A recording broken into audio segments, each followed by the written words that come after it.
Not fewer than 31 states in Nigeria are vulnerable in the 2024 annual flooding as predicted by the Nigerian Meteorological Agency, NIMET, and further corroborated by the Nigerian Hydrological Services Agency owing to the torrential rainfall and release of waters from reservoir resources within and outside the country.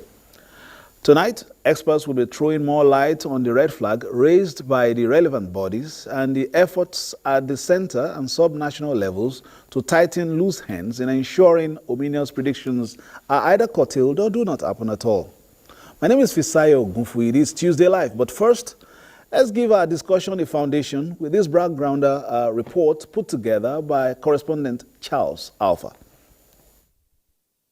Recent flooding in Nigeria has become an overwhelming disaster, with not so many states properly prepared for them despite warnings. So the water has don't drive us since.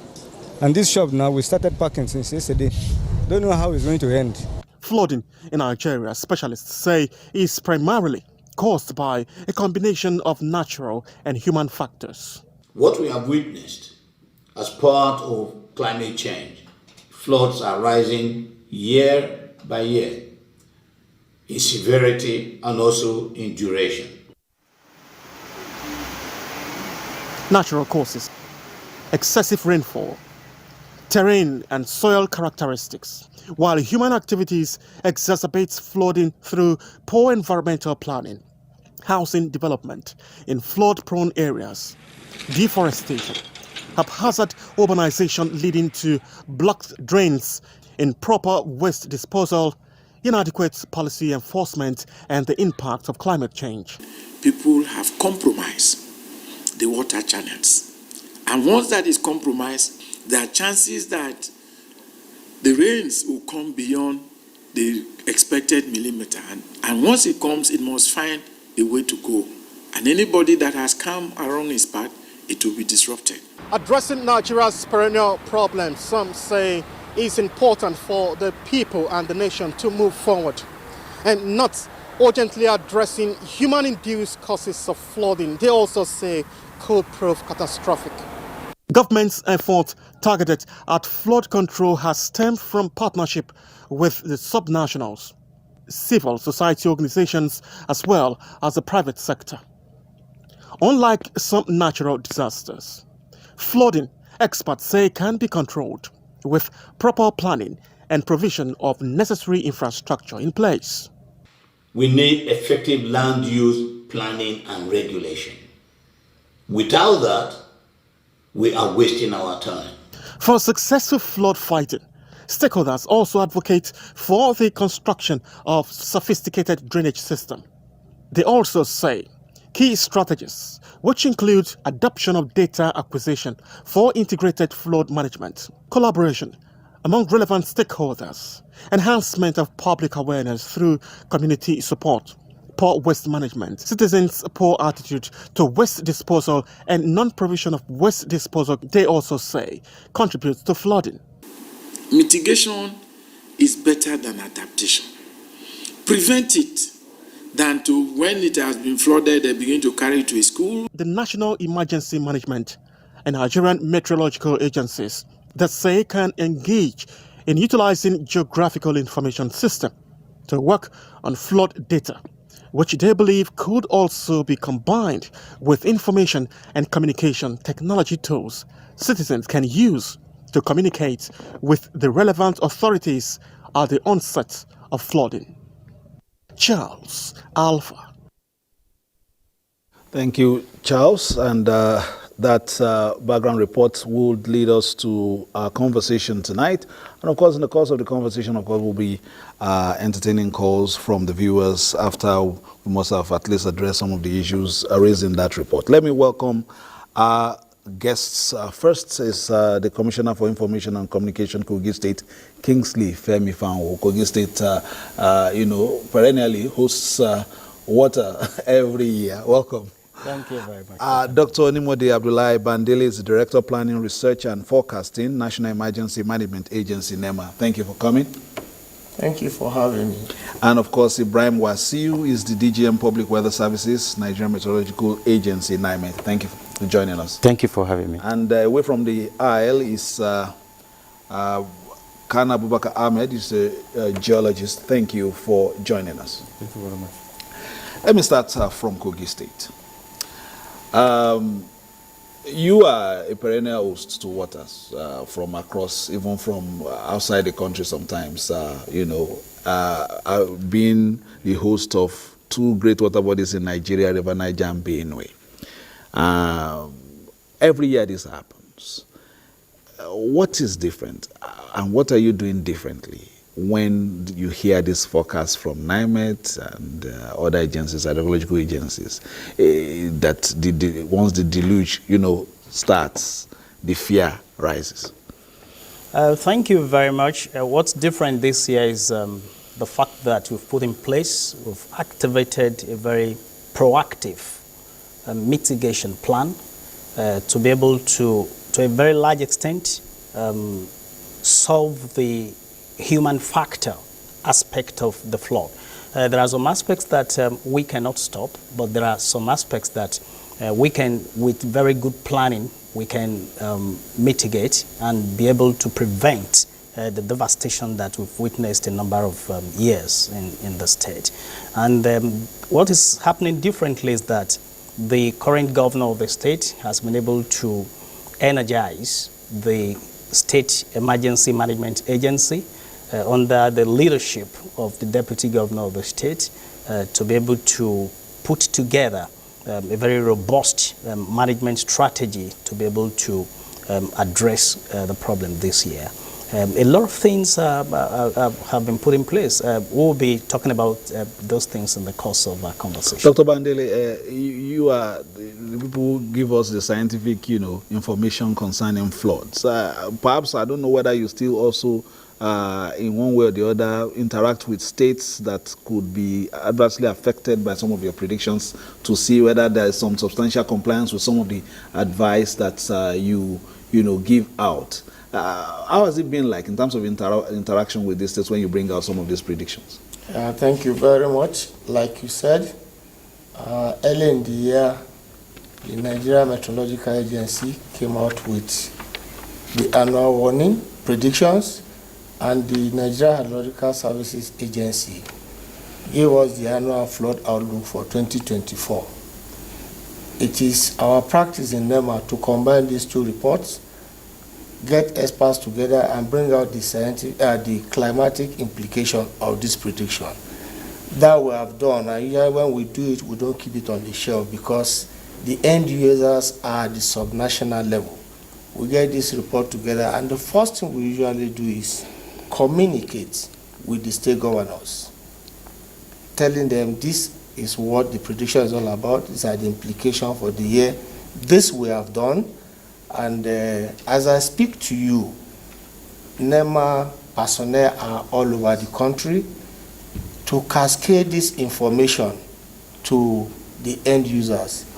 Usually we have realized in the course of our engagement that some of these predictions, when sent to the state, end up on the shelf. But to be more proactive, we have decided now to go further to the communities that are likely to be affected. I am happy the Commissioner for Information, Kogi State, said the state is doing something differently. And we want to see that they give us their personnel, they give us support to mobilize the stakeholders to this vulnerable local government. Because naturally, you just say Kogi State is at high risk, but we want to see which local government is at high risk in Kogi. You want to mention Kotunkarofi, Lokoya down to Ibaji. What are we doing differently? We want an inclusive kind of action this year. Usually we go to the radio, we go to television, we do jingles, we do adverts. But the local man in the village, how often does he get to hear this information? So we are saying include the locals, get the town criers, get the religious leaders, get the traditional rulers to use informal ways of getting this information to the populace. To us in NEMA, if we do this, which we are beginning to see the result because we've seen the enthusiasm with which the states welcome this our campaign, and they really mobilize in most of the local government, we are beginning to hope that when the rain are here, they will be able to listen to instruction and do the needful. And the impact of the flood, we believe. Let me stay with you briefly. Yes, for the layman to understand, some of the scientific information we may not be able to understand. But in terms of the scale, we've seen some serious, floods in Nigeria in the past years, especially one that completely submerged the coastal areas. We couldn't even drive across those east-west road and all that. The prediction this year, in terms of scale, how would you want to compare it to those ones? Well, it's not all doom story for this year. From what we have, it's going to be normal to below normal rainfall. But that is not to say there won't be flooding. We are believing that with the kind of energy we are putting into engaging the community, there should be some level of relief to our people at the local level, such that if the water should come eventually, it's not going to have the impact that we usually have. I'll give you an instance. You mentioned east-west road. The water that gets to Anambra will naturally pass through Lokoja. So it is natural that when we hear Lokoja is under threat, the man in Anambra Delta should activate all stakeholders, all machinery that is necessary to do the needful. Because it's down the coast. Because we are coming to them. The water is coming to them. So if we are proactive enough to get the state to do the needful and listen to instruction, and not just listen, act when it is necessary, we believe we'll have some respite this year. All right, Mr. Ibrahim, for NIMET, what is the level of engagement apart from, providing information? Thank you for that question. You will recall that at the beginning of every year, we usually invite stakeholders, usually users of our product, users of our services, to come and witness public presentation of our seasonal climate prediction, which happens early this year. All the stakeholders are usually invited so that they can have first-hand information about what is likely to be, the forecast for this year. And that we also, we did that this year. And I'm happy to inform you that we even sent invitation to all governors too. And many commissioner of environment, in all the states of water resources and all that, they were all invited so that they can be part of it.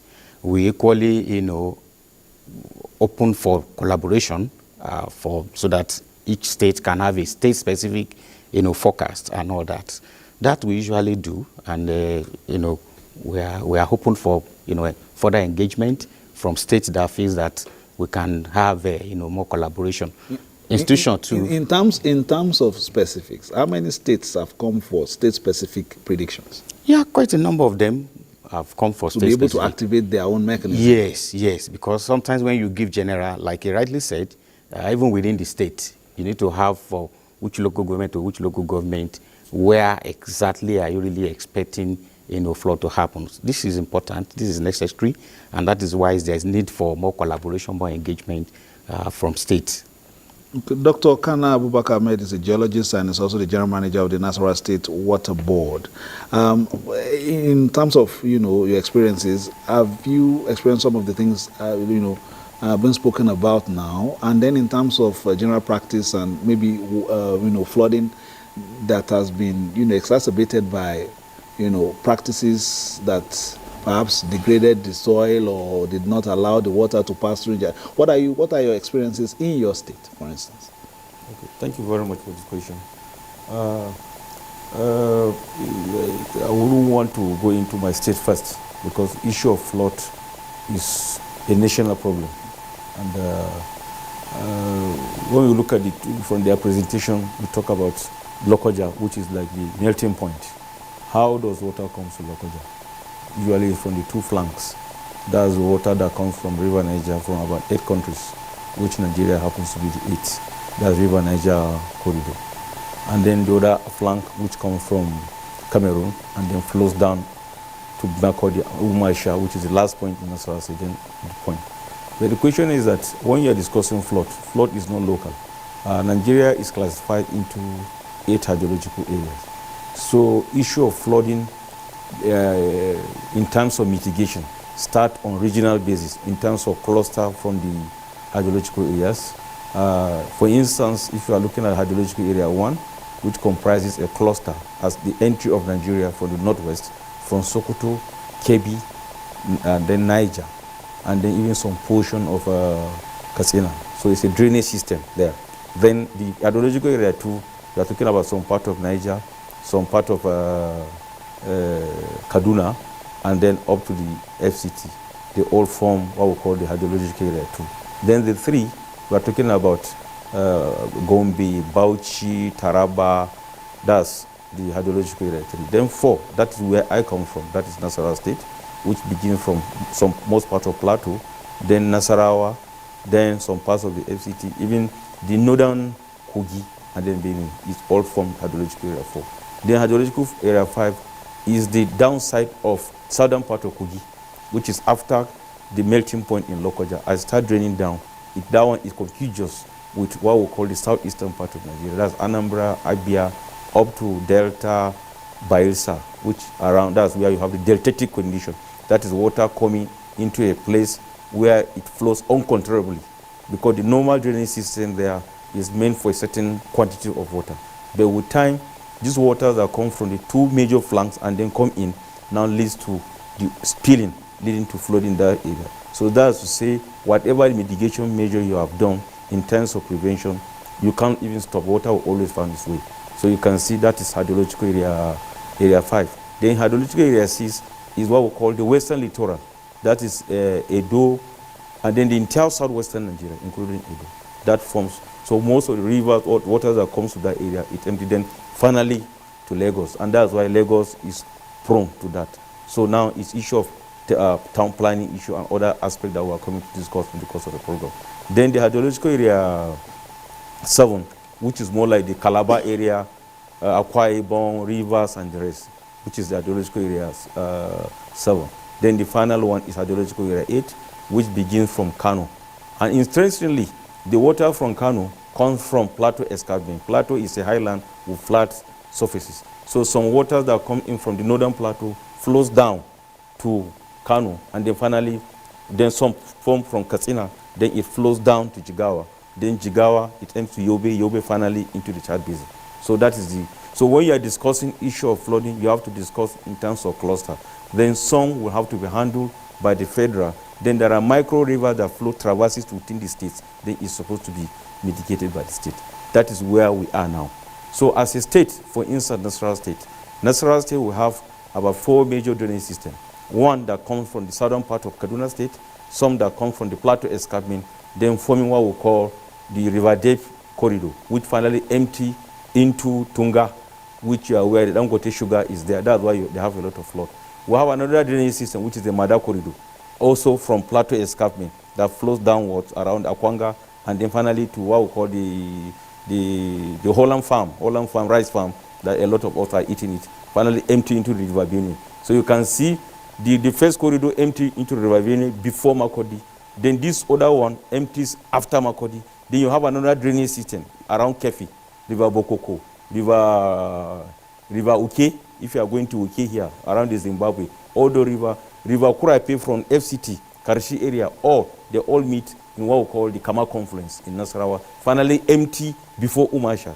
Then some of the rivers that come around Rubochi area, then around Abaji, they all flow and then finally comes to Umasha. So you can imagine all these contributions are coming from Nasarawa State side, but even from Nasarawa State side is coming upstream. What is the Nasarawa State doing? The Nasarawa State government is doing. What is Plateau State doing upstream? This has been the discussion from 2012, when we had the major flood within the last 50 years. In Lokoja in 2012, the gauge reading, which the Honorable Commissioner can attest, at that time it gave about 12.8 meter above. That's in the data of the gauge that led to the flood. That of 2022, it was 13.3. Can you see the difference? That was why the devastation was higher. So what have we done as a country to be able to do the mitigation? The states should be able to have their own schedule to create sort of coffer dams along some of the rivers so that it will reduce the flow of water to the major drainage system. There has been this theory that most of the flooding in Nigeria is coming from the release of water Lacto Dam. But a lot of experts, because water issue of flooding is multidisciplinary and is in the concurrent. What an irony. Flood does not know anybody. There is no friend in terms of flood. As water comes, it affects everybody. And that is where state, local government, and federal, just to allude to some of the presentation from NEMA, that it affects everybody. So the flood issue is that we have to go back to the drawing board. Now, the last administration of President Buhari set up a National Technical Committee on Flood, headed by my senior colleague, Professor Adanu of the National Water Institute. And all those recommendations are there, A, B, C. Which one should be handled nationally, which one should be handled at the state level, which one should be handled at catchment level. Have we started implementing those in terms of putting those structures in the appropriate places? These are some of the issues that maybe in the course of the discussion we are going to now. You might even be the one to answer that question very shortly as well. You know, Mr. Kala, with your very brilliant submission, but we need to come to, you know, some specifics. I you know, apply that routes, Abuja, Abaji, and Kotonkarfi. And when it comes to, you know, rainy season, there are this cluster of buildings before the bridge. You just see the roofs. Sometimes you don't even see the roof. There used to be a school there, you know, there. What is the plan? Are they to just, is it a seasonal kind of life that once the floods come, they just vacate? Then when it goes back, you know, recedes a little bit, they return to, you know, those settlements. Immediately after Koto, you are approaching the bridge on the left, if you remember, I mean, if you know the area I'm talking about. Every year, you just see roofs. And then when the floods go, you see people still living there. What is the plan for that settlement, for instance? Thank you very much. Like I said, we are having a very robust, holistic plan. And the government, under the leadership of the present administration, is so committed to ensuring that we mitigate some of these very devastating natural disasters. Last week, the governor signed into law the Kogi State Town Planning Law. It's a very bold initiative to ensure that we resolve that hydra-headed problem once and for all. And, you know, with that law, it means we would take control in a very bold manner where people should build houses. When we talk about some of the causes of flood and all of that, one of the reasons and one of the major causes is the issue of the way we plan our towns, especially towns that are prone to flooding. And Kogi State happens to be the hotbed of what I would call the wet point of flooding in Nigeria because of the confluence of rivers Niger and Benue. And you know, what we are trying to do right now, it's very difficult. It's not easy to remove people from their ancestral homes. It takes a lot of orientation, a lot of sensitization, making them to realize how this could affect them if they don't leave those places. But with a law in place, already signed by the governor, it means that we'll be able to take care of that. Like I said, our plans are in timelines. We've set a very robust plan. We have timelines for the implementation. We are cooperating and working with the federal agencies, especially the NEMA, to ensure that we mitigate against. Talking about timelines, this year the rains have started. In fact, yesterday in Abuja, a lot of people couldn't go out. Yes. So what would happen for this year, apart from the long term? Activities, you know, activities to ensure the implementation of these plans are already ongoing. Yesterday there was a stakeholders meeting between the State Emergency Management Agency, officials of the Ministry of Environment, Ministry of Works, all the relevant stakeholders along the corridor of controlling flooding in the state. And also the local government areas that are likely going to be affected.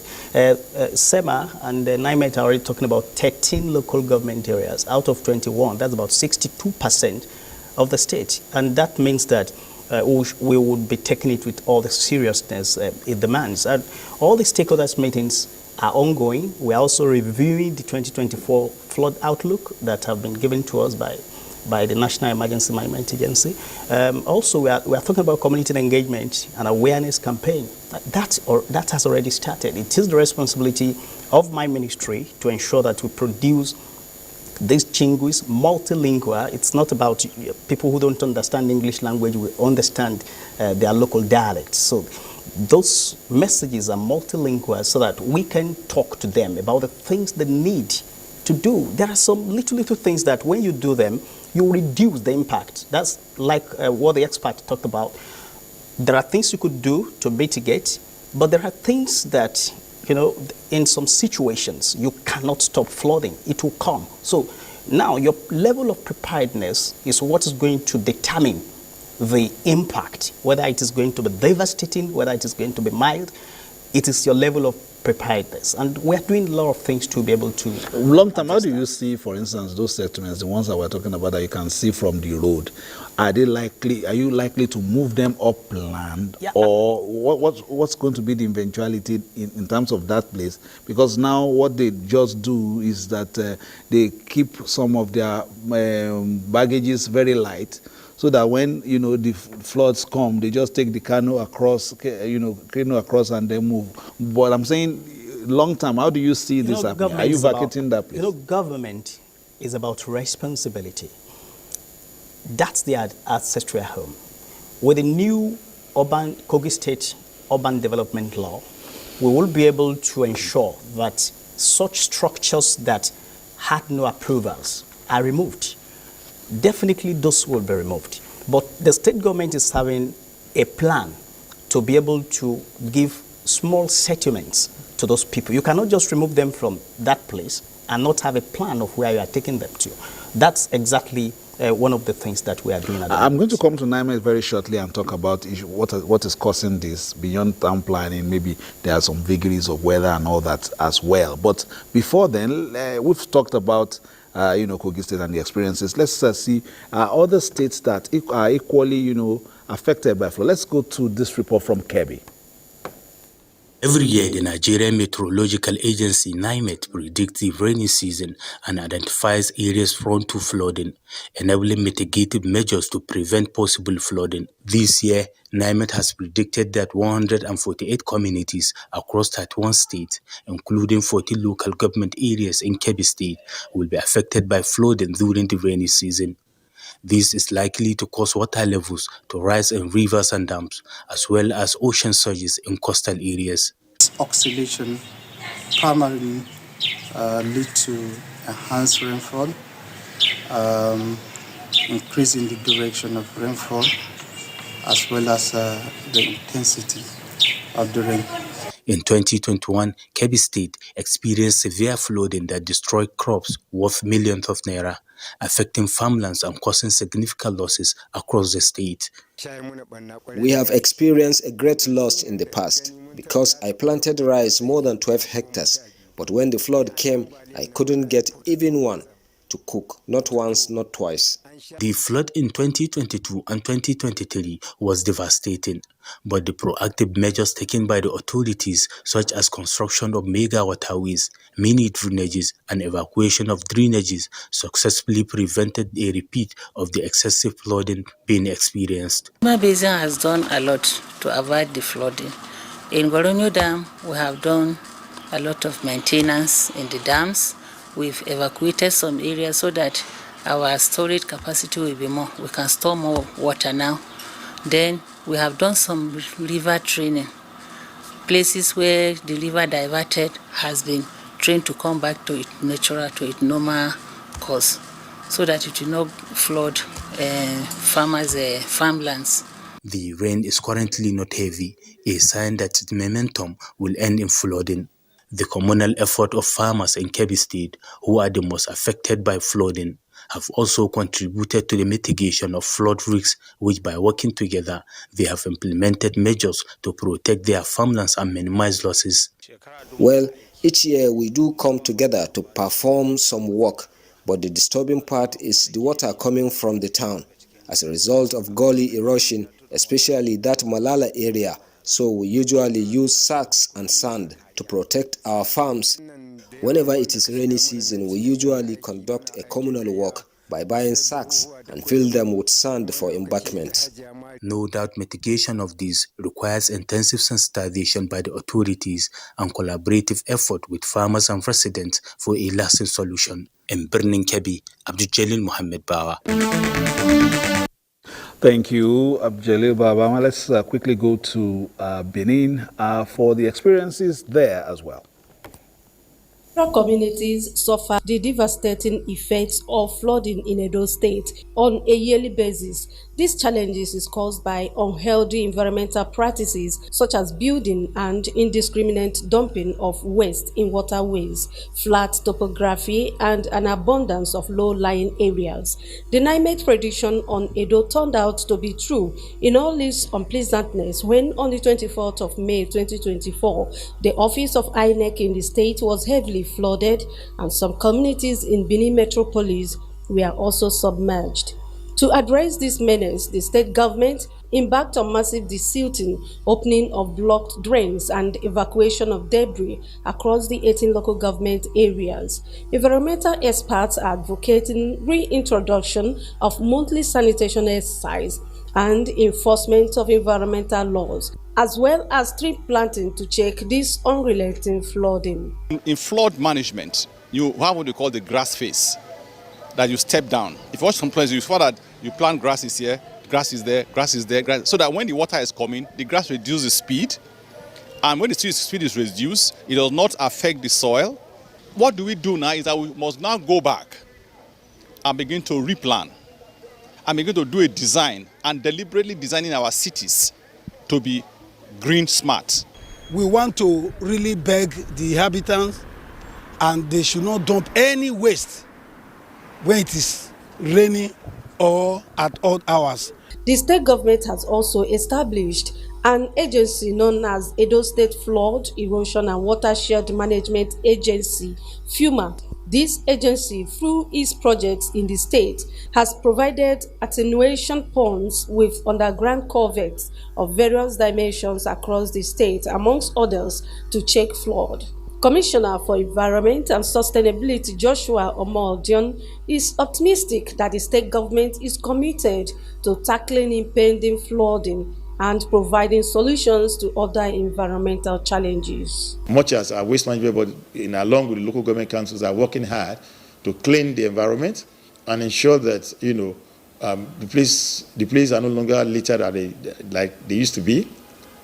We also expect that our citizens will be responsible enough to realize that there is need for them to take ownership of their environment. The experts, in addition, are also calling on residents of Edo to inculcate healthy environmental practices. It is hoped that a combination of advocacy and solid action will reduce the incidence of flooding in the state. In Benin, Eugenia Ndubisi. Thank you, Eugenia, from Benin. Let's go to Mr. Ibrahim Wasiu, Public Weather Services, NIMET. We would go to, the experiences of the states. I will go to,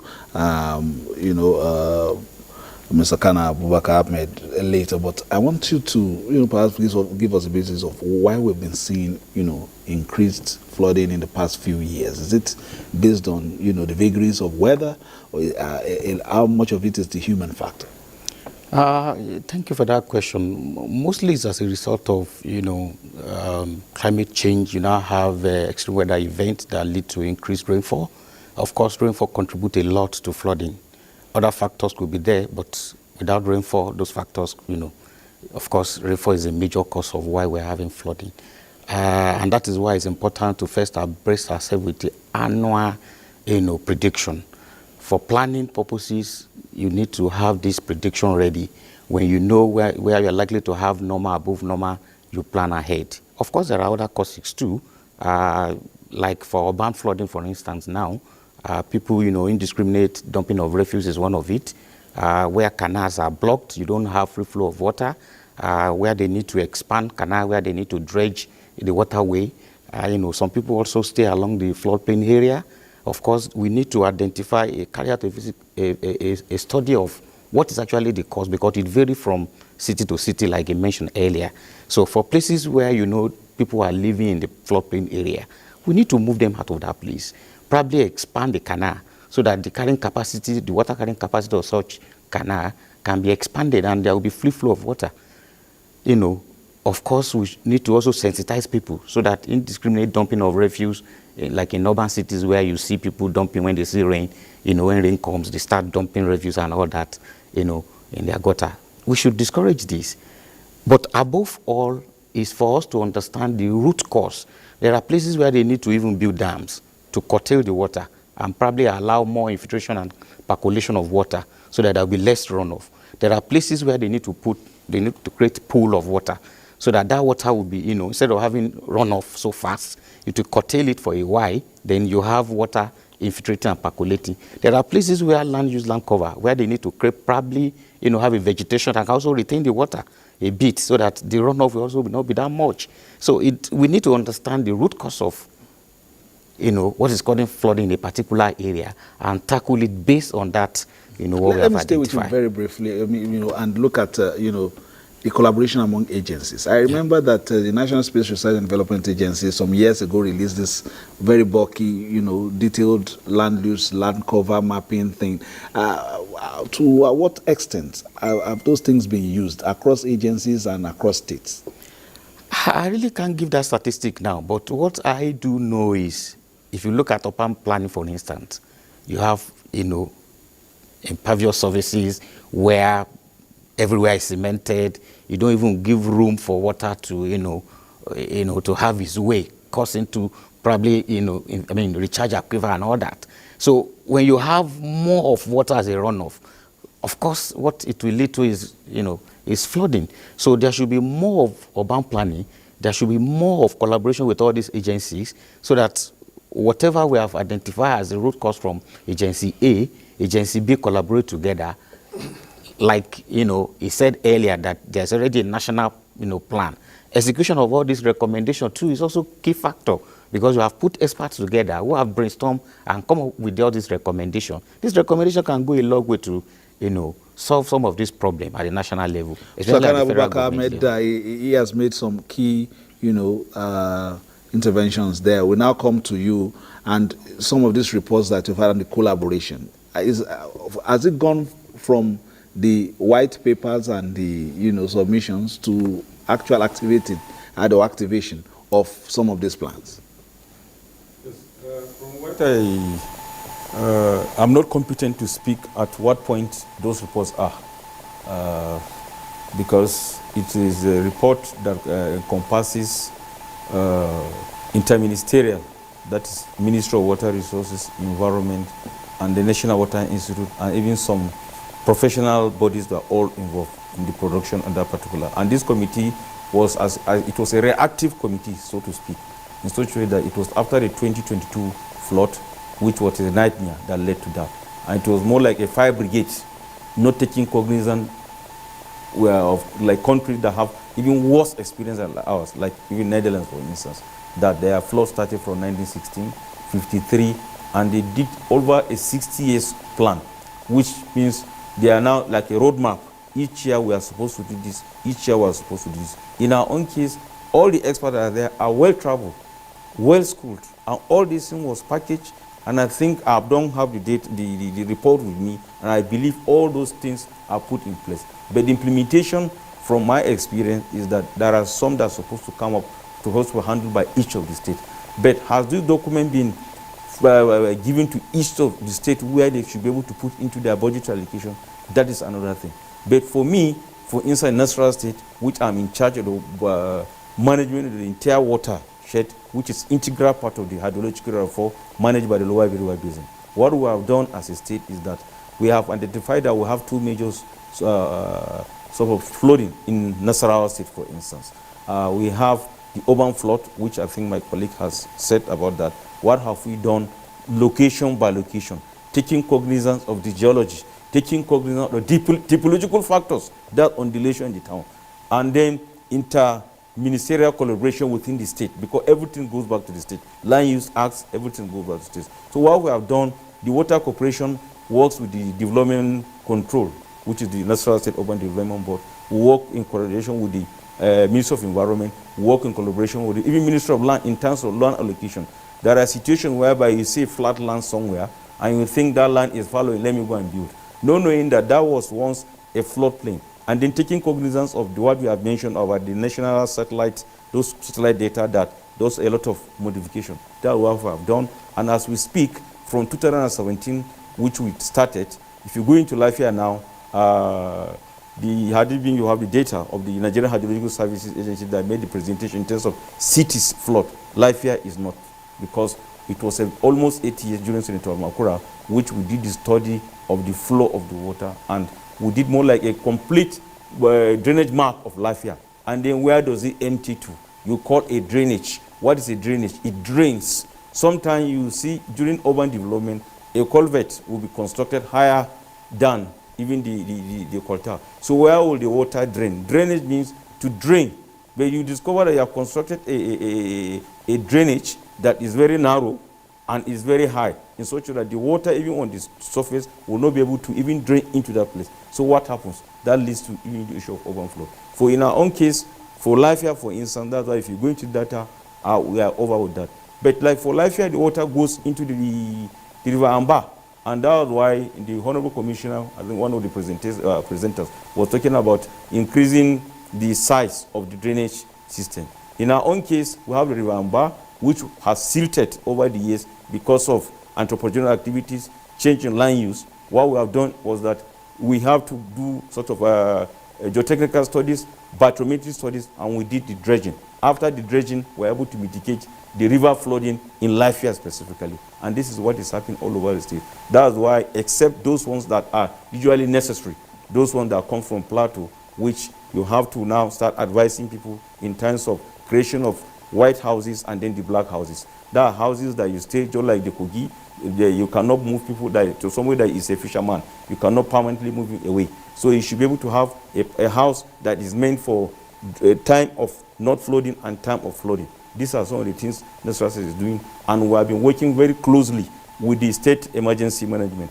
And then apart from that, some of the suggestions we had in the national roadmap, we have those that are supposed to be implemented by the state. So we are working closely with the Ministry of Environment. There are a lot of platforms. Maybe the AgriSal, who the Honorable Commissioner is aware of AgriSal project. We are talking about catchment studies now given by the Federal Ministry of Environment to take about the 19 states in northern Nigeria, including the FCT.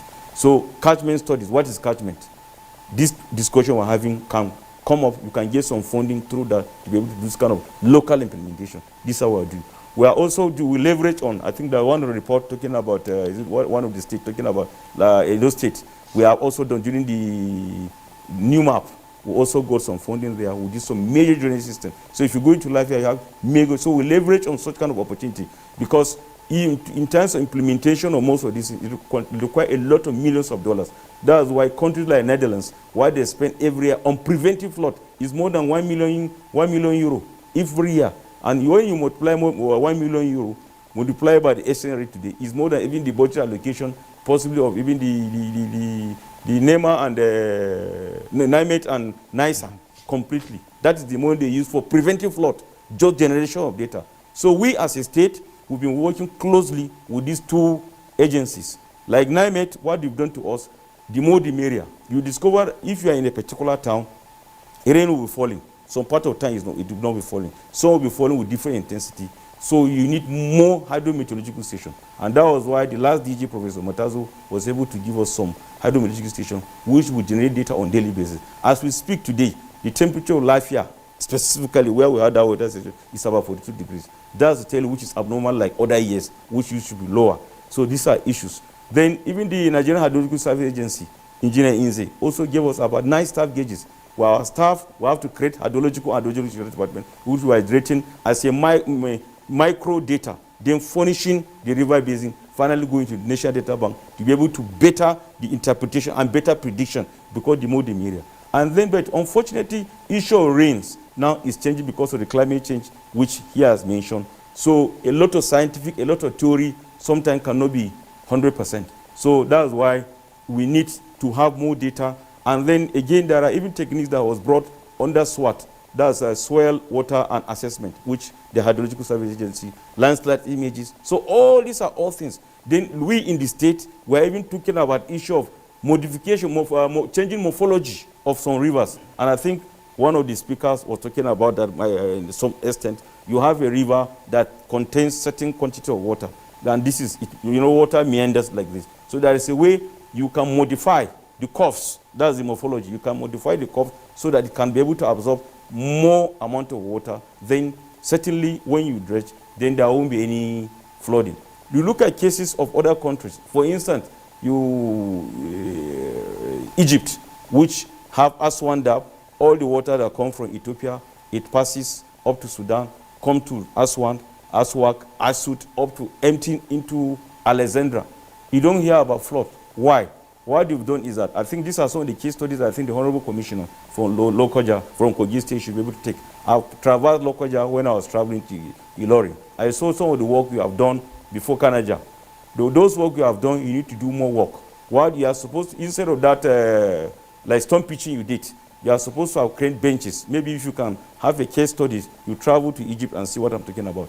If your water is coming from a particular direction, river A, river B, river C, river D, they all converge. If you calculate the amount of water finally, and you look at your storage capacity in Lokoja, which means there is a need for you to open up, and that is where you must move people. Even Kanji, when it was supposed to be the Abuja, they had to move people because of construction of that. So you must have to do it.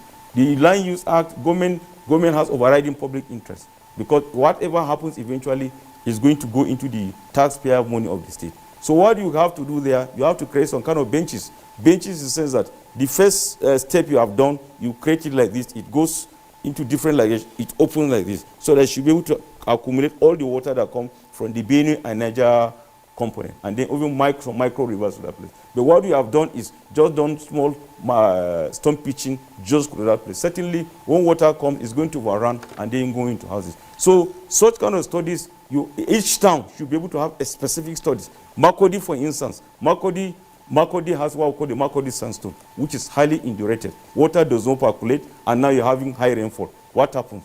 Water will certainly overrun. Whether you dredge River Benue in Makodi, you still have flooding. So what do? You have to talk about issue of canalization. That's what I was mentioning, the issue of the Netherlands. If you go to Netherlands, you have what we call the depth hydraulics. It seems as if they have built their houses on what, just the canals everywhere. They are living 6 meters below sea level. We will come there. I'm seeing that the commissioner is probably going to take your number after this to take you to Kogi State, but I'm not sure whether the governor of Nasarawa State will allow you to go and join them over there in Kogi State. But two things we got from there, perhaps some of our brothers who are fishermen would also be happy about that in some of your mitigating efforts. Make sure you get 2 houses for the fishermen, one for dry, one for rainy season. But let's come to NEMA. 2022, it was quite devastating in many states. Now it's 2024. The rains are gathering again. The waters are coming again. It's a visitor that comes every year towards around this time. What is different between now and then? What have we learned, and what are we going to do differently this year? Thank you very much. After the 2022 flood, we had an after-action review of activity from preparedness down to response. But I must point out here that flood response, people just say NEMA. We should start seeing the activity of subnational entities. Let me take Kogi State for instance. Incidentally, that is my state. And the community you are describing is Edeha before the bridge. For them, moving people out of Edeha might not be an immediate thing. Those are long-term plans.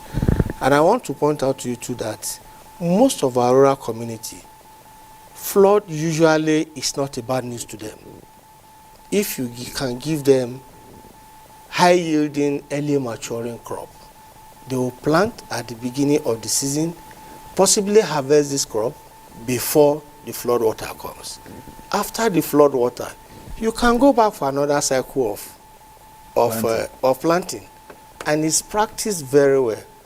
I say that is my community because I'm from Lokoja local government. Down from Mawara down to Ganaja, that is my April. But the same time, if we are looking at flood mitigation, we will throw it back to the state government. I grew up in Lokoja. The whole place around Ganaja, down to where the Federal University is, used to be farmland while we were young. But today you have houses on those floodplains, and those houses were duly approved. So I was happy when the commissioner said there is a new law in place that will take care of those, I call them abnormal approvals. Because these are water plains, you go there to sinking multi-million naira houses, the flood water comes, you want government to perform magic. I don't understand. But if the state government can take adequate measure and get these people out, it will be nice. Then coming back to 2022 flood, the devastation was heavy, it was very impactful. Because of that, NEMA, in collaboration with the World Bank, did a lesson learned exercise by going to this community to look at what went wrong. And the first thing that we identify is lack of institutional and legal framework for disaster management in Nigeria. NEMA has a law, NEMA has staff, NEMA has utility, NEMA does training. Well, you go to some states, SEMA might not have more than 2 personnel. SEMA might not have an utility vehicle. So how do they even do monitoring? How do they go around? If you are talking of the legal framework, most of our SEMA, I didn't say all, most of our SEMA have laws, but are these laws operational? I was happy when Dr. Kana mentioned working very well with the State Emergency Management Agency in Nasarawa. Yes, it's an example of a robust SEMA that we know. But how many states have such robust SEMA that are working? So we identify lack of capacity too at the state level. And I was happy when Commissioner Fanwo said they are including the local government in their robust plan. Because some of these local governments see the state government as a buffer. Once the state complains to NEMA, they will get relief material, and that will be all. No, the flooding affects a particular community, and this community belongs to a local government. And it is expected that the local government chairman should drive the process at his local level before coming to the state. And when it overwhelms the state, then NEMA, through federal government, through NEMA, can now say, okay, we'll come to your assessor. Part of what we realize too is lack of infrastructure, especially at the subnational level too. You have a SEMA that has not been able to map the risk area in the state because of lack of GIS facilities. And this is very important. I will tell you that as it is today, NEMA has a state-of-the-art geospatial center. When NIMEC gives their prediction, they give it according to local government. When NISA gives their prediction, they stop at the local government. NEMA has gone further to identify each community and their vulnerability, so that when you are talking to the people at the subnational level, you are not just saying Lokoja local government. You should be able to be specific. It's okay, it's going to affect Jamata, it's going to affect Karara, it's going to affect Owara. This is what you expect them to do. That is what NEMA is looking at. And we still discover too, through that study, like I said, is in collaboration with World Bank, that no matter how much we spend taking care, responding to flood, it's not going to be as adequate and meaningful as preparing for it. So preparedness is key. And how do we prepare? Everybody should come on board. We should identify these things. We should identify our gaps.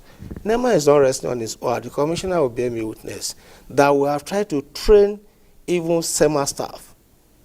This year alone, I know we invited Kogi State 3 times to Abuja for training. Did they attend? They did. It's at our own cost. So they were attending. But we're encouraging them to cascade this kind of training to local government emergency management committee members, so that the capacity we have at the national level can be replicated at the local level. And once that is done, you will see that preparedness, mitigation, response when there's a need for it will be seamless. You speak the same language with me. I understand what you're asking me to do. So taking it down to the end user becomes very easy for me. So 2022 flood, we have done a lesson and experience. A workshop was done. Private sector was invited, insurance company, because we are beginning to see that response usually. I was just going to go to that. Yes. How quick is the activation now in terms of emergencies? Very quick, because NEMA does not just rest on its own. We, from our experience, we do some extrapolation to know the quantity of material that may be required. But please know we don't buy materials that have very short shelf life so that we don't lose them. But things that we need to move to camps are usually in place. And talking about camps, it is a duty of the state government to identify higher grounds. I'm aware that the Presidential Committee on Flood Response have some buildings. You say you are used to going to Lokoja. If you get to Kotunkarufi before the local government secretariat, you see one beautiful building there. That's an IDP holding site. It's near not some antennas or something. Yes, yes, just before the FRSC station. We expect state government to help us identify those places and working with our other stakeholders, including Marine Police, Navy, local divers, transport union, because when this flood comes, I call flood a thief in the night. From our experience, most flood will not come to community except in the night. And when it happens that way, you discover that people are always disturbed, disorganized. Yeah, cut on hours or something. Yeah, so we want all these stakeholders to be on board so that at the touch of a button, everybody is on ground and we know what to do. So with that, we are believing, having seen what happened in 2022, having prepared and learned our lesson the hard way, 2024, hopefully, should be a better year for our response. All right, this is the point where we take a short break. We will be, furthering the discourse in terms of solutions and what the efforts are for this year at the state level and at the national level. And I know that also in the course of this program, you have, permit the pun, a deluge of questions for the experts here. So let's take a short break. We'll be back. You're still watching Tuesday Live. We're talking about the 2024 flood prediction and efforts to mitigate, what could be some ominous foretelling, especially at the subnational level, the level of preparedness, and in areas that are likely to be prone or vulnerable to flood this year. I still have Kingsley Femifanwo, Commissioner, Information and Communications, Kogi State, Dr. Onimode Abdullahi Bandele, Director of Planning and Research on Forecasting, National Emergency Management Agency, Mr. Ibrahim Wasiu, DGM, I guess that's Deputy General Manager, Public Weather Services, NIMET, that's National Meteorological Agency, Nigerian Meteorological Agency, I beg your pardon, and Dr. Kana Abubakar Ahmed, the geologist and General Manager, Nasarawa State Water Board. Let's, start from the extreme end there, and Dr. Kana Ahmed, we would go to your state also to get some reports. So let's start forth from Ibadan. The experiences there, Big Opan City that's been, some will remember Ogumpa River and all that in the past. Let's hear from Ibadan the experiences, and then we'll take one more report before we continue discussion. Your state, being one of the 4 states in the southwest Nigeria anticipated by the Nigerian Meteorological Agency, NIMET, to experience moderate to heavy rainfall in the coming weeks, efforts are being on by major players to prevent any devastating effect of the prediction due to past experience of flooding in the states. Dredging of river channels, expansion of drainages, prompt parking of refuse, and continuous awareness for the people are some of the measures put in place by the Oyo State government for a safe environment. The situation of flooding in Oyo State entirely, I think there's nothing much in this year, because I could recall the last year, many areas in Oyo State entirely were being flooded. Before you see on this express, you see too much flood on it. Even it can, at times it carry bike, even at times it carry marua, even at times it carry human beings at times. But now I can see it has reduced a little because of the expansion of the drainage now. They have expanded. As laudable as these steps may be, it is believed that poor attitude of the people to their environment and faulty physical planning could jeopardize the expected results. All the water channels should be extended. And then we have to warn our people not to dump refuse on the rivers. And all obstructions buildings should be removed. This is one thing I've discovered. Whenever there is going to be a rain, you see all those sailors carrying debris, dumping it into the gutters, thinking that the flood will take it away. Not knowing that even when that flood carries the dirt away, it will still go. It will still use it to block another place. And this is actually what is going to cause the flood in the first place. If there is a safe passage for the free flow of water, there wouldn't be all that kind of problem. The rainy season, no doubt, is here. People are want to be conscious of their activities in the environment, as water will always find its level in Ibadan. Oyeyinka Omole. Go to Lafayette to let them share their experiences as well from them. Rainy season is always eagerly looked forward to, especially as it most times heralds the beginning of the farming season, which helps to realize the food security program of government. Another is here again, where the rains normally begin from April and May to September and October annually, as the case may be. However, on the flip side of it is when it falls consistently and heavily, bringing about cases of flooding, which has been perennially experienced in some local government areas of Nasarawa State between the months of June and September. With the 2024 rainfall outlook recently released by the Nigeria Meteorological Agency (NIMET), heavy flooding is expected in some parts of the state this year, which is usually not without its own devastating impact on lives and property. In other words, we are now expecting flooding between the between the days of 4th to 8th of August. The Nasarawa state government, in conjunction with the federal government and other non-state actors, had commenced impact mitigation strategies. This includes sensitization workshops, public education on things to do to avoid flooding, establishment of early warning systems in various flood-prone areas, as well as construction of drainage infrastructures and temporary camps in the case of displacement as a result of flooding. Given the obvious negative impact of flooding on the people, major players in the environmental sector opine that fighting it should not be left for the government alone, as flooding ultimately affects all. In Lafia, Ayenaji Auta. All right, thank you very much from Lafia there. Let's, go to Dr. Kana Abubakar Ahmed. We saw the report from your state.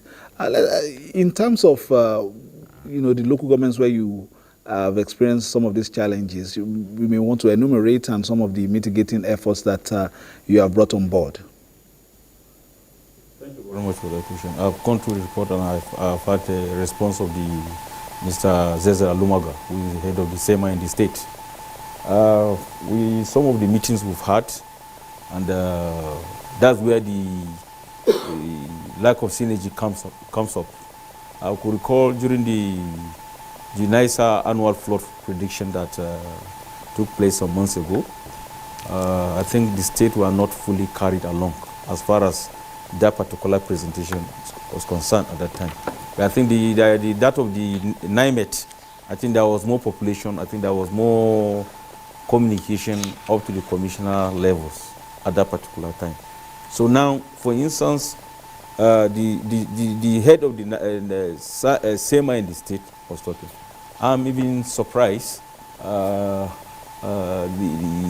issue of the early warnings, which was even installed. And these are some of the things we try to say to be able to minimize this kind of ugly situation. We need to work closely. Let's assume I am managing the water corporation and I have dams and I have director of dams, people that manage dams operation. And our water has reached certain level, which we need How many dams do you have in Nasrat? We have about 4 dams. Where, sir? That's Madad Waterworks, Lafia, Nasarawa, and then Duma. That's where we have dams. Okay. Go ahead, sir, with your submissions. Pardon? Go ahead with your submissions. So now we have water there, and we have the Nigerian Hydrological Service has installed river gauges to us, which we measure rise and fall on daily basis. And those are the data we advised with the Ministry of Agri in terms of even farming. And that will allude to what the doctor has said, that we need to give them seedlings in such a way that you have genetic engineering, which could be able to germinate within a shorter period of time.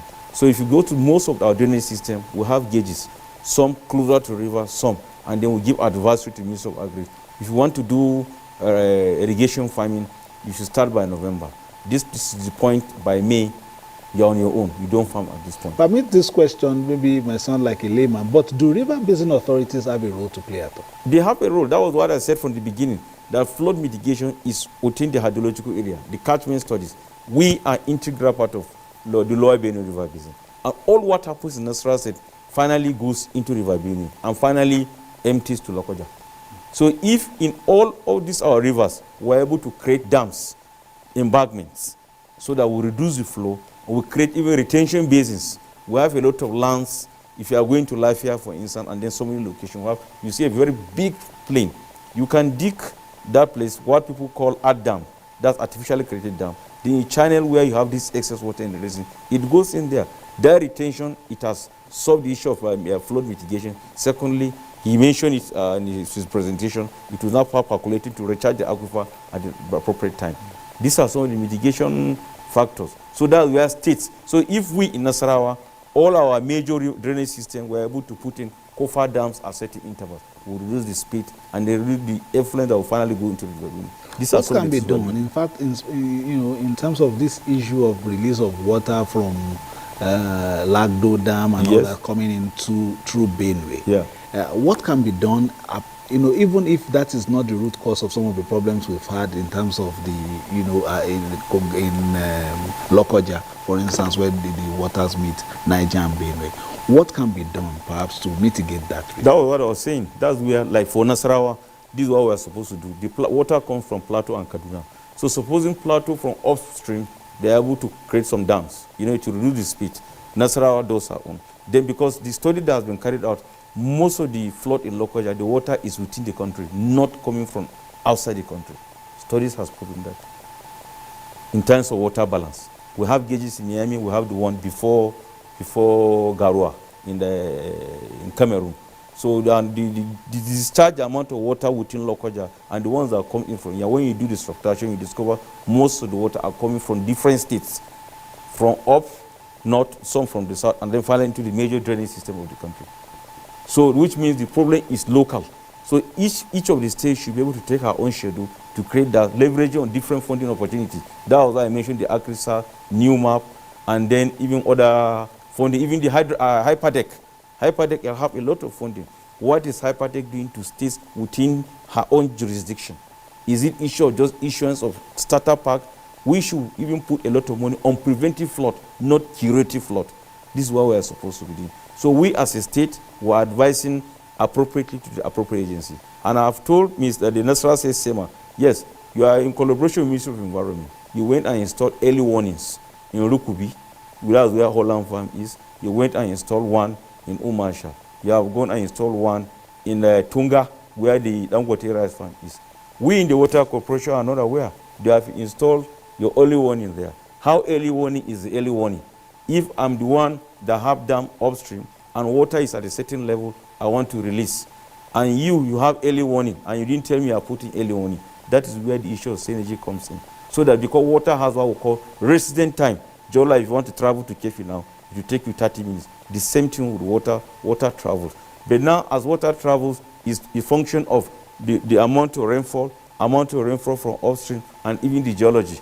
And now with the issue of mining activities now going on, that's another monster now.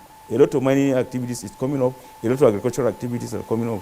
We are now removing a lot of grasses. We were supposed to put a lot of riparian trees around the river so that they will have resident time in terms of even travel. I think he mentioned it in his own presentation. These are some of the things we are supposed to do.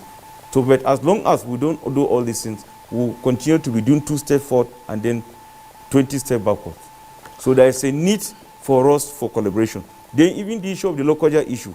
Now, some water come from the KB side, this other side of River Niger, the other side. We have a lot of land up north. The issue of retention basin I mentioned is, it means we must have a clearing house. There are some cities that have more than enough land. You can be able to do some kind of big channelization, then create those retention basins. So, and then the lands belong to the state. Where is going to be the clearing house? The federal government of Nigeria. That was why, if you could recall, during the issue of National Water Bill some years ago, which was killed, I think, the 8th Assembly and 9th Assembly, the water is supposed to be, is for everybody. And now that particular bill, you are aware, it has political coloration, which was not passed. Flooding is integral part of it. That's why we, as a state, since the federal government has not, was a political issue, was able to impede the passage. We in Nasarawa State were spoken to our governor, our people's governor, Engineer A. Sule, Field Nigerian Society of Engineers, were able to do, since water is in the concurrent list, we're able to have Nasarawa State water and sanitation law, which issue of sanitation is encapsulated. So most of these rivers we have earmarked to construct COFA, that's sort of barriers in those particular areas. But the question is still the issue of funding, and I think that's where we are now. All right, if you want to join the conversation via phone calls and tweets, the lines will be displayed on the screen. Let me quickly, come to Mr. Ibrahim Wasiu of NIMET. We've spoken extensively about the states, up north, middle belt, and all. But we mentioned something, perhaps it seems to me as if the Niger Delta and the coastal areas are even more vulnerable in terms of the cost of the water. And what we saw some years back when, roads, especially in the Niger Delta, these were completely submerged, communities submerged.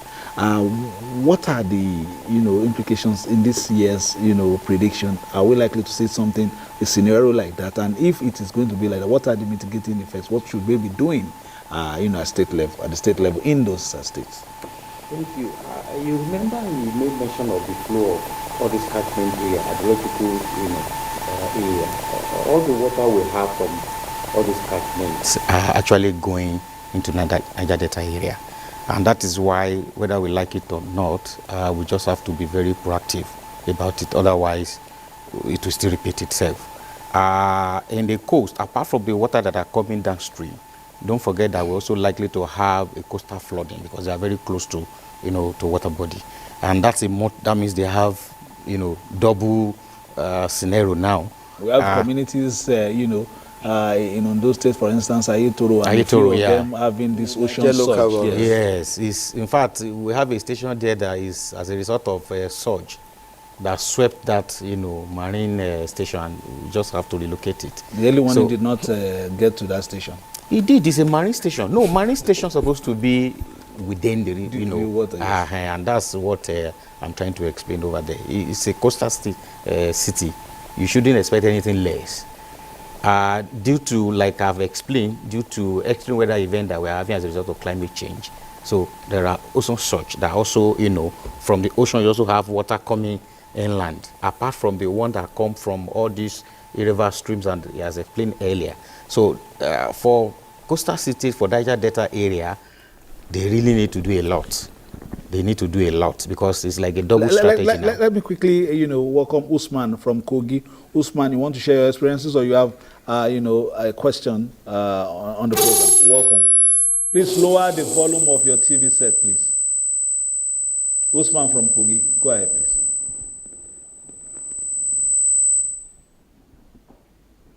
Go ahead, Usman.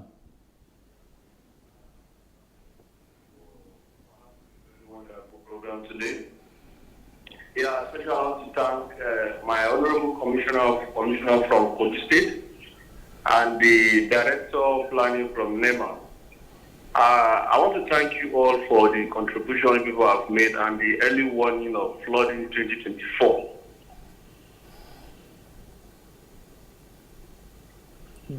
Go ahead. And there is something that I want to put in place that they are like some of your stakeholders in the flood victim, like Nigeria Red Cross Society, who has a large number of volunteers in supporting the flood activities in various states.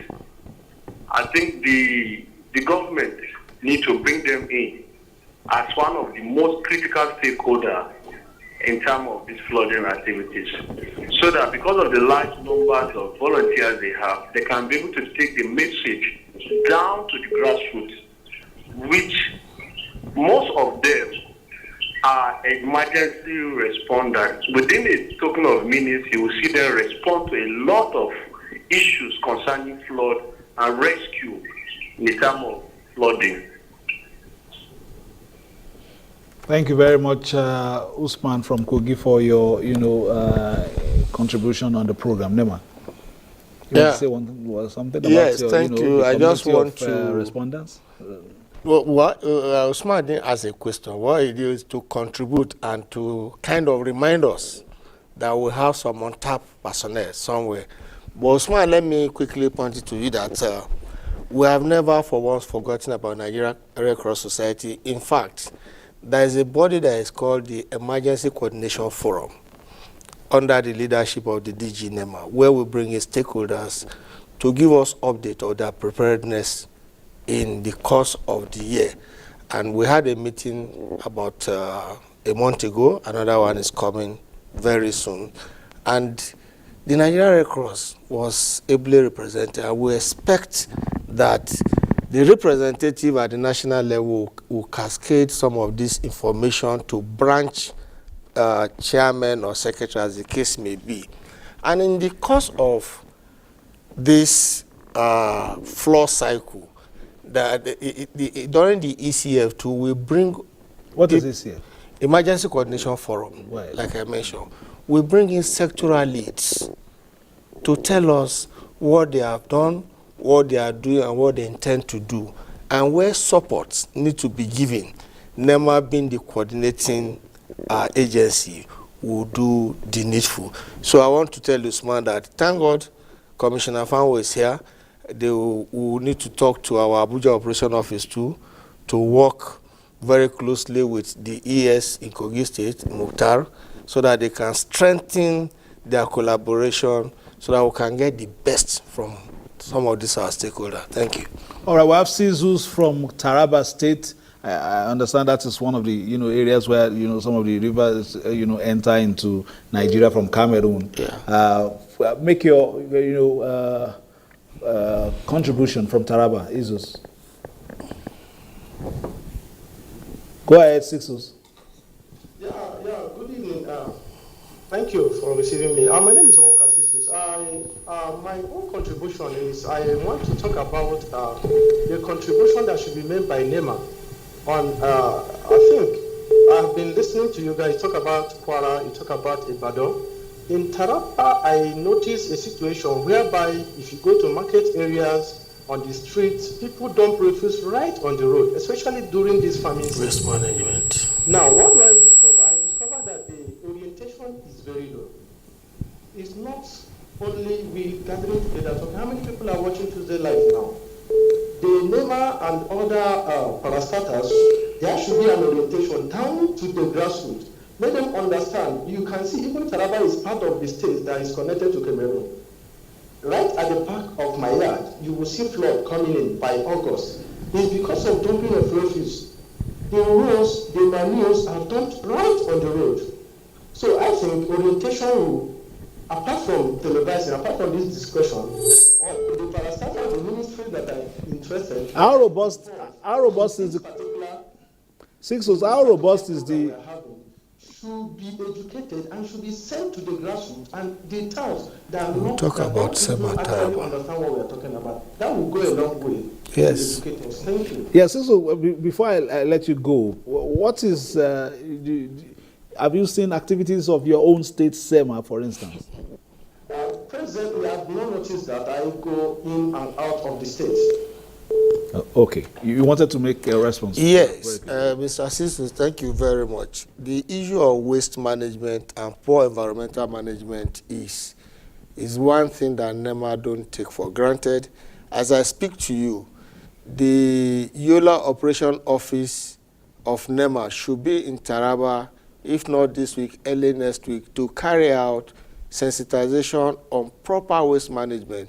And this is going to be done in collaboration with the State Ministry of Health, the State Environmental Management Agency, where it does exist. I think what we need to do as Nigerians is we should be able to carry these messages across to our peers. Like I used to say, disaster management is everybody's business. It's either you're a Muslim or you're a Christian. If you get to your church, talk to your members. If you are in the mosque, after your prayers, tell people, please don't dump refuse. If you are a trader, gather yourself and talk to yourself on how to manage the environment, because this environment we talk about is where we live in. It's about our life. If we mess up with the environment will bounce back and mess us up. All right, let's join Samuel from Ogun State. Samuel, if you are still on the line, please go ahead with your contribution. Samuel from Ogun State. Okay, good evening, sirs. Good evening. Good evening, sir. Good evening. We are hearing you, Samuel. Go ahead. Okay, so regarding what is being discussed, I realized nothing was mentioned regarding Arepo, Bega axis, where you have the river that normally overflowed the whole environment community. Last year, the Minister of Work came and looked at the whole place and promised that the channel of the water will be, they will be dredging to channel the water back to the lagoon so that it doesn't happen this year. So now, the rainy season are here, so you can see the volume of rain so far. So are we going to still wait till September, August, September, when the flooding will start again? Because I don't know if this is how we continue in this country, that we'll come look at problem and we'll leave it like that the following year again, come and look at same problem without solution. So the river is not supposed to be overflooded. As a matter of fact, if you have the lagoon around, why not channel the water to where it's supposed to pass? Why allowing the water to pass through, coming all the way from Bega, Arepo, the community overflowing everywhere, damaging our own businesses, and even suppressing the carriage of things on the way. Oh, thank you very much. That's from Ogun State. I mentioned, but let's quickly, Dr. Kana, you said it's better to prevent some of these things. What would you want to say, in this scenario? Okay, thank you very much. I don't know whether he listened to from the beginning of the program. To recall, I mentioned the issue of Western Littoral, which is hydrological area 6 in this country, which that will have what we call the Ogo Oshu River Basin, which is in Abeokuta, being managed. As we speak, there is an international water conference going on presently even in Lagos, and that's why I think maybe the DG NISA is currently there.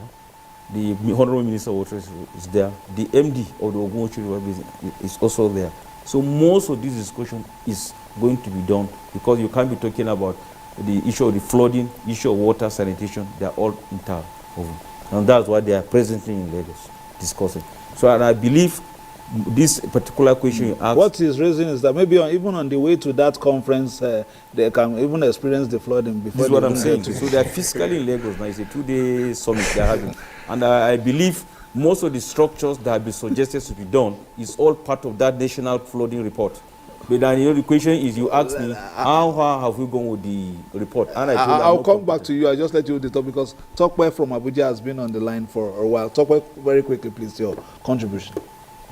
Hello, good evening, sir. Go ahead, please. Good evening. Hello, sir. We can hear you, Tokwe. Please go ahead. Hello, good evening, sir. In fact, I really thank you for this program. I believe this program will enlighten some people. And then what I want to talk about is there's one area we call because Trademore Estate. I think you know Trademore Estate. So they only face kind of flood every year. And then they have done a lot of things here. So I'm very sure, I don't know how they recovery they stop the flood this year. So I don't really know. So something must be done concerning that treatment. And anytime it's happening, it normally takes life every year. So that's my... All right, Dr. Nimode Abdullahi Bandili, Director of Planning Research, is right here. Was nodding the moment you mentioned Trademore. I don't know whether it lives around there. Yes, let me start with Samuel from Ogun. I just want to let Samuel know that flood mitigation can either be structural or non-structural. Most of the structural mitigation tendencies are long-term. He mentioned the minister came around and this thing cannot be done within short time. They are not immediate, they are not medium, they are long-term measures. But the one we are discussing that we think he should be part of are the immediate one. What do you need to do as individual? Yeah, you live around Arepo, you know the course of the river. Once you notice or you heard that this river is already going out of its normal course, please move. Don't wait for the water to meet you.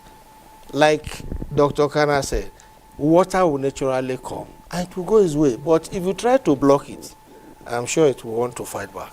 Then for my friend who mentioned Trademore, we also saw the video yesterday. It was devastating. But one thing we must tell ourselves is we've gotten mitigation messages. Are we ready to take actions?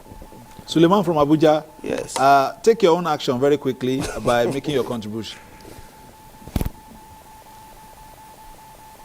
Suleiman from Abuja, are you there? Yes, sir. Go ahead, please. Go ahead, please. Good evening. This guy from Nasarawa State is just too good to be in the state.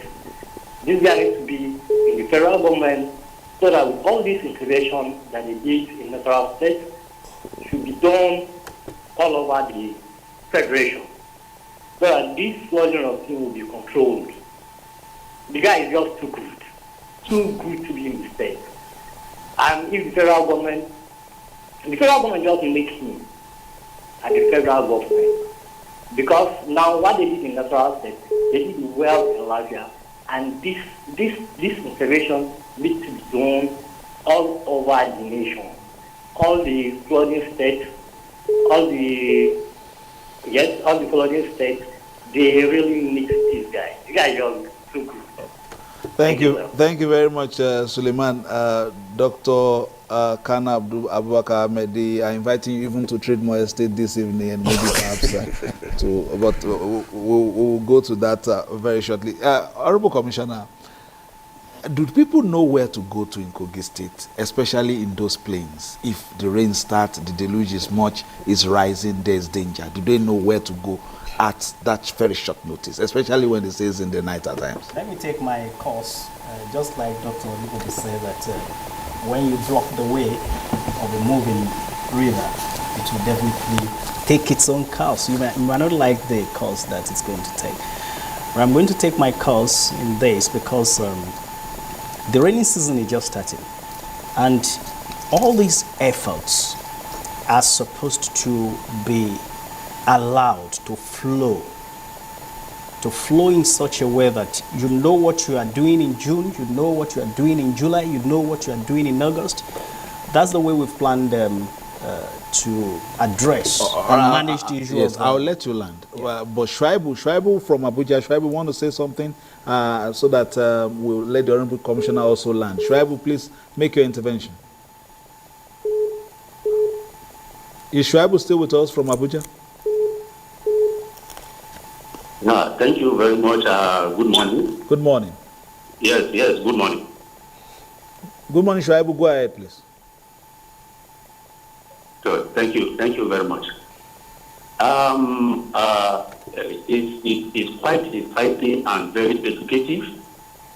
The discussants from the Director of Planning of NEMA, the Dr. Kana, and other discussants I think they are doing a very great job for discussing a very important issue in this country. Flooding is a very serious matter, and I think from the past government to this current government, I think they are taking it very seriously. The flooding in Kogi, especially Lokoja axis, it has been a very, very serious issue that has devastated the people, disturbed their crops and their housing. And, Dr. Kana has alluded to it, that most of the flooding in Lokoja, especially in Kogi State, comes from, from other states, like from Kebbi, from Nasarawa, from Plateau, and other places. Even from Onitsha, that is on the river Niger area. So if you look at it in that way, I think it's good. No, it has to pass Kogi before it gets to. Who those waters are coming to convert in Benue, in Benue. It is very important for these people to actually mitigate their own axis before this water comes down to the complex state, which is Kogi, because it has been devastating every year. 2012, we will never forget it. 2002, it was terrible. And it's all over the nations like that. I think it's good for the discussion, for everybody to take a lesson and maintain our environment. Thank you. Thank you very much for your intervention, Shuaibu. You were going to say something about the plan is such that you allow it to flow, and you know what you are going to do in June. The rainy season is just starting. What the water level now is not the water level you are going to have in August, September, and October. So you need to do a plan that will be able to ease you into grappling with most of these challenges that you are going to face. So the first thing we are doing is planning, and these plans could come from stakeholders meeting. The NEMA work plan is such that you need to sit down with the stakeholders, the local government councils, the communities that are going to be affected. You draw an action plan, and from there you also determine the communication platform and channel that you're going to use to communicate to your people, the sensitization and orientation that you need. And also coming to July, you know that you need to improve on your infrastructure and early warning system so that you'll be able, like the embankment that Dr. Kana was talking about. We are working with a lot of experts in Kogi State, and they've come up with a lot of reports that we are implementing. And I'm saying that the present administration is committed to implementing these plans, because flooding is not just about a natural disaster. It's something that try to destroy the economy of the state.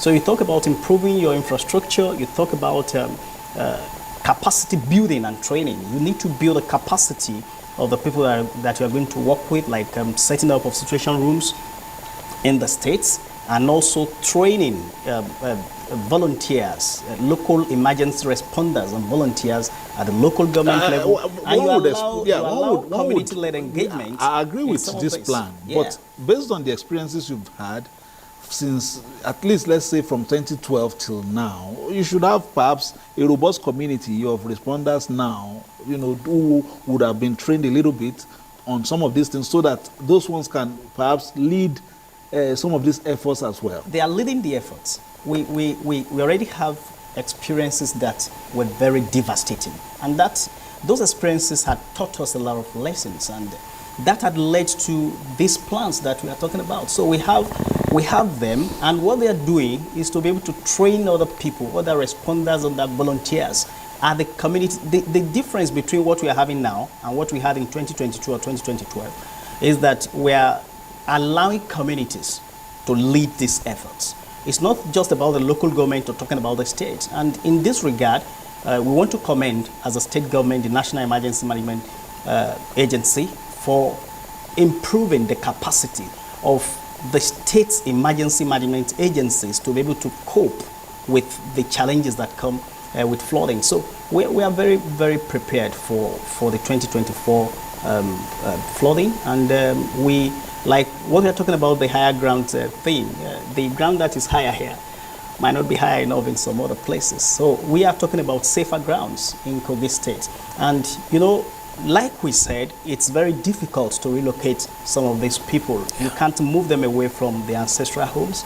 And we are managing the situation in such a way that we are creating more IDPs so that we will be able to accommodate them in the event of flooding.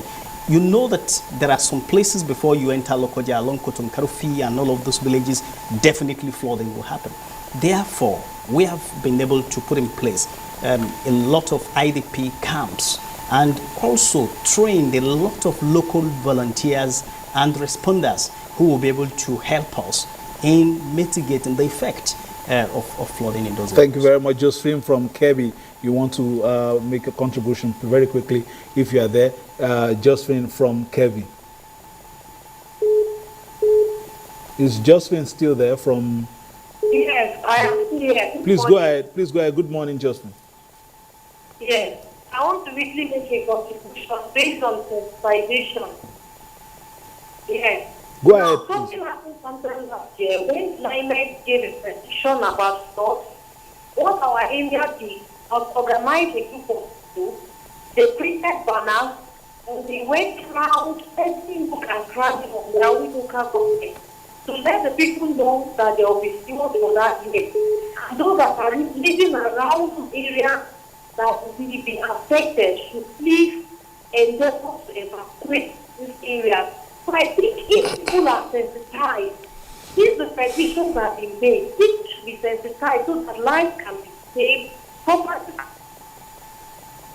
Oh, Josephine, we lost your call there, but I think you have made your point. Let's quickly, you mentioned, some of our guests mentioned what happened in Trademore Estate earlier. Perhaps for those who are not living in the FCT, let's take that report on what happened in Trademore to have an idea of what people in that axis are facing, even here in the FCT. To territory rapidly growing in infrastructural development, experts say urban flooding becomes one of the consequences for such growth in infrastructure. And this particular spot where we stand, the Galadima roundabout, still under construction, is one of the major black spots that has become synonymous with urban flooding in the last couple of years. Monday's long heavy rainfall and accumulated stormwater brought to bear the reminder of the annual dangers to life the slip road can constitute to road users on the roads. The road was blocked several weeks ago as part of the annual mitigation measure. But for ease of the expanded traffic maneuver at the construction site, the FEMT team thought it wise to expand the blocked portion of the road to accommodate more vehicles in traffic. Each time the rainy season approaches, all the vulnerable roads, we make sure we barricade them, especially those that have an alternative access route. And Galadima interchange, popularly known as Galadima roundabout, happens to be one of such vulnerable routes. Florence Wanegeme expresses dismay over the role of subscribers to Trademore Estates in Lugbe, endangering their lives at the detriment of houses that have been declared a disaster zone.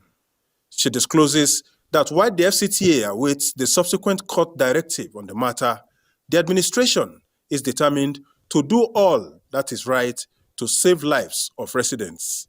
I want the residents of Trademore to go into prayers that this incident doesn't happen at night. If it happens at night, when people are sleeping, we have women and children there. We may have pregnant women there. We have the aged. We have people with disabilities of any form.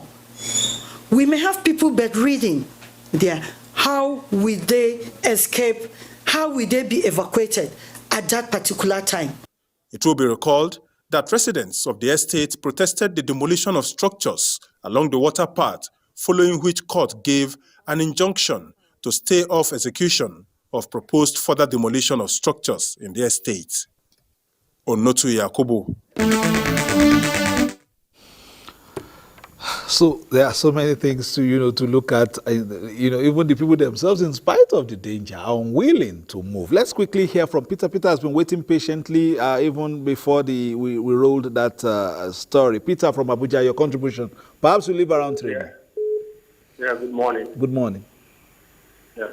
Thank you. I have been listening to the contributions made by the panelists here, and I'm impressed with the level of discussions that is going on. Now, my question is, it does appear that the problems associated with flooding in Nigeria is very well known.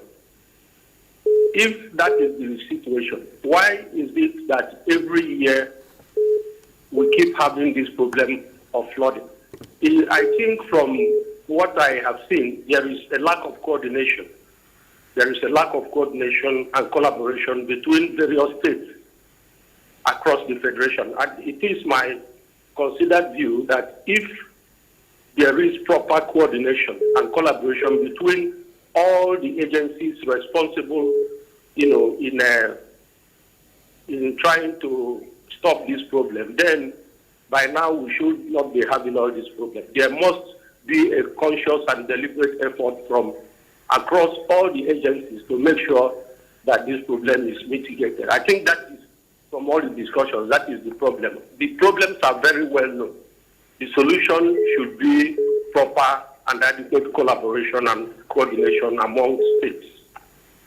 Thank you very much, Peter from Abuja, and thank you for your patience as well while we rolled that tip from Trademore. Let's go to, Dr. Kana Abubakar Ahmed.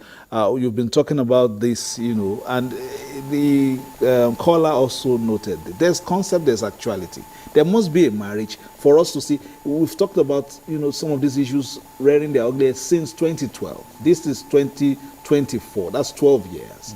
Why have we not been able to get some of these concepts to fruition to mitigate these challenges? Thank you very much. I think we have to be very frank. We are not serious. That is just the only thing I can say. Like the Trademore issue we're talking about, I keep on recalling. It's very simple. These people have their estates, and certainly they must have gotten their papers from the land administrators, people that are in charge of value chain and land administration within the FCT. In terms of geology, FCT, especially the town of Abuja, is the rock that is under is basement complex, sensu stricto, with different kind of rocks that are very hard, in such a way that once it rains, water will not be able to percolate. It only run off. Some of the rocks, even in Abuja, you have what we call the migmatites. Some of these magmatic rocks, they contain what we call mica. And mica is what we're talking about, this lithium issue today. Those minerals that are like a fish, like the back of a fish. Once, if undergo shining, yes, it can undergo alteration. Immediately undergo alteration, that's decay. It forms clay. It serves as a barrier. This is the basic problem. Now, why are we not having problem when the concept of Abuja from 1976 up to about 30 years ago? Why are you not having flooding? Simple thing is that Abuja, as it was planned, certainly the plan has even deviated. We need to restructure the former plan we did by the founding father from 76 to now. What am I trying to say? You have a Trademore estate as a case study. All the houses are one bedroom bungalow, bungalow of 3 bedroom, all no high-rise building, which means we should have collapsed the whole of that building. You have maybe 4 or 5 story building. So you have almost about 5 to 20 meters runway, which will have created a sort of canal.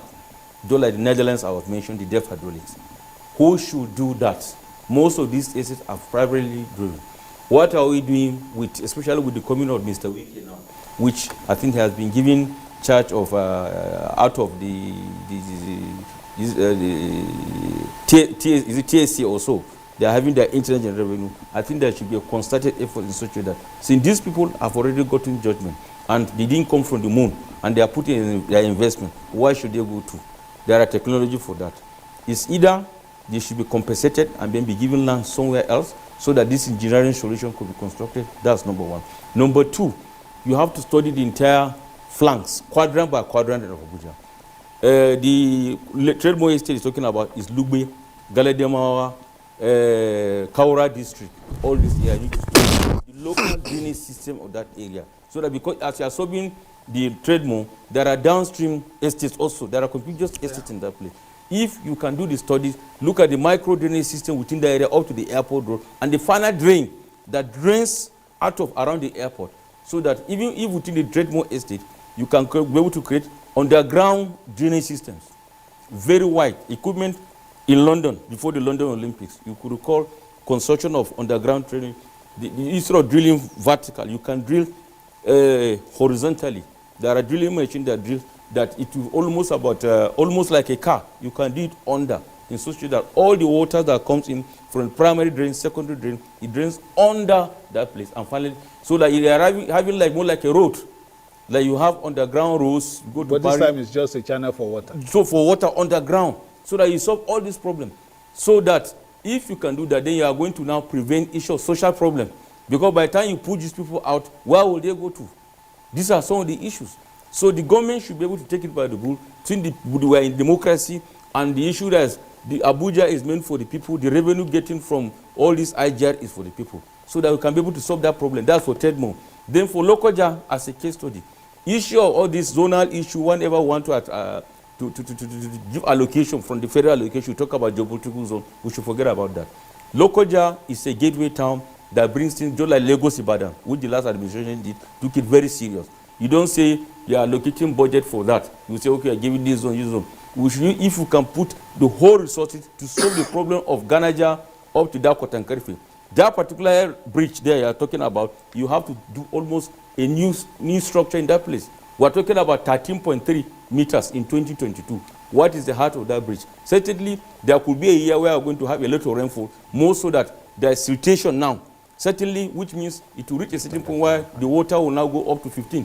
What happens? Which means we should have taken out, as we are talking about dredging, we should think about even having higher structure. Just like other towns, you can be traveling over a town, you see a road moving over the town. These are some of the things. If not, such will occur just like the 2012 and then 2013. So issue of solving such kind of problem, instead of budget allocation, you have 100 billion. You say you give geopolitical zone, southeast, this. Eventually, all the money, even if you put it in one zone, it can't solve a one-year problem. It's a roadmap. Just like I mentioned that of Netherlands, they had to start from 1956 up to around 1998.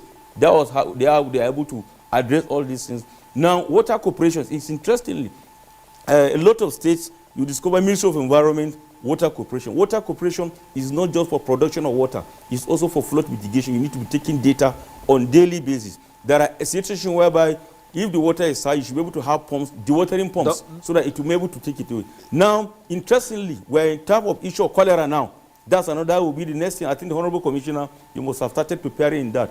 As we are having flood, it's going to deteriorate the water quality, the groundwater. From 2022, we had several programs in this studio talking about issue of aquifer cleansing, like those people in the south, where you have a lot of sedimentary situation, where this flood comes and then deteriorated the water. So there are so many issues, but all these things are all in that report. Just like I said, Doctor, thank you so much. There are so many issues. I just want the other three panelists to round up in short words very quickly. NEMA 2024, what are expectations and what is the outlook like? Very quickly.